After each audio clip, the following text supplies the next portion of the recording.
Kita ke kanan lagi, Pak Nyoman Parta.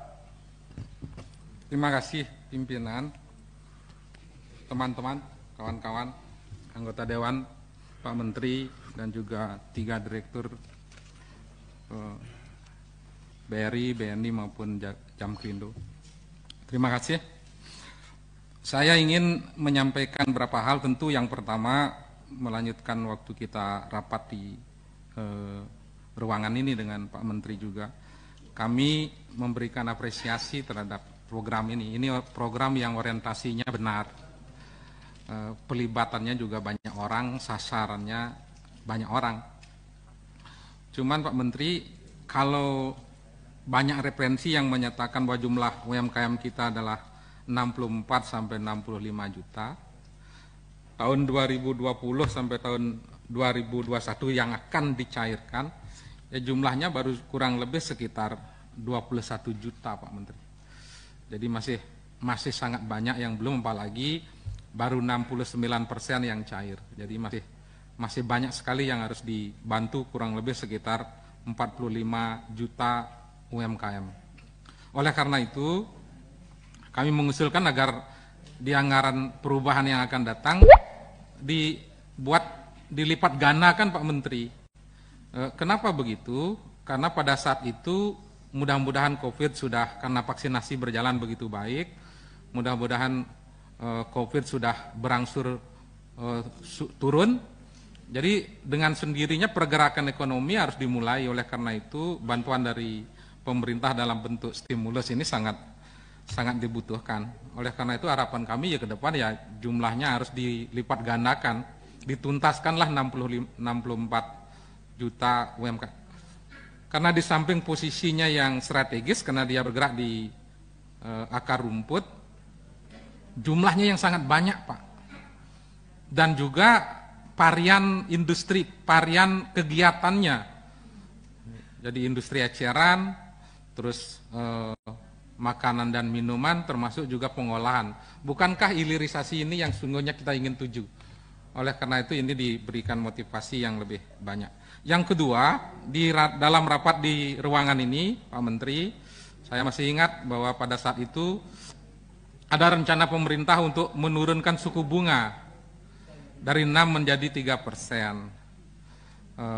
Bahkan pagu anggarnya sudah disebut oleh banyak menteri, Menteri Keuangan, Menteri Perekonomian, termasuk juga Pak Menteri sendiri. Jadi 7,6 T untuk tambahan anggaran subsidi bunga kur dari 6 menjadi 3%. Saya berkomunikasi dengan pihak bank BNI maupun BRI, walaupun bukan direktur, jadi yang ada di provinsi kami. Penurunan suku bunga itu belum terjadi sampai sekarang Pak. Jadi yang dari 6 menjadi 3% itu semua dari pihak BNI juga menjawab begitu, dari pihak BRI juga belum, jadi itu belum terrealisasi. Artinya bahkan pada saat itu Pak Menteri bilang baik yang kur yang sudah diterima, sudah berjalan, maupun pemohon kur yang baru sama-sama mendapatkan persentase subsidi 3%, jadi tidak 6% lagi. Itu oleh karena itu disiapkan dana subsidi sebesar 7,6 T dalam pagu anggaran tahun 2021. Itu yang kedua.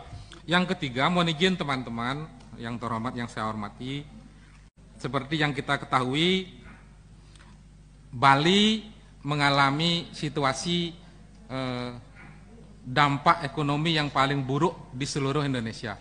Kita paham semuanya, Bapak Ibu, teman-teman anggota Dewan juga paham.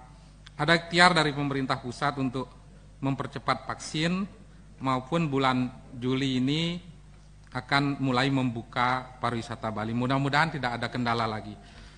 Oleh karena itu berbarengan dengan itu, mohon izin Pak Menteri, teman-teman anggota Dewan juga, dalam kondisi normal Bali kontribusinya cukup besar juga terhadap devisa negara, sehingga ketika bulan Juli pariwisata mulai bangkit, terus ada support bantuan BP PUM dari pemerintah yang banyak, besar, tentu percepatan ekonomi Bali ini akan bisa lebih pulih. Karena memang suasananya minta ampun ini, karena ekosistem ekonomi Bali itu adalah ekosistem pariwisata, Jadi karena pariwisatanya tidak bangkit, tentu semuanya kait-mengkait dan akhirnya menyebabkan suasana yang ekonomi yang sangat terpuruk. Oleh karena itu sekali lagi tidak ada maksud untuk diistimewakan karena semuanya harus dapat di Republik ini, tetapi kami mohon diprioritaskan Pak, karena biar berbarengan upaya membuka pariwisata di Bali dengan UMKM-nya mulai bangkit. Kira-kira begitu. Terima kasih.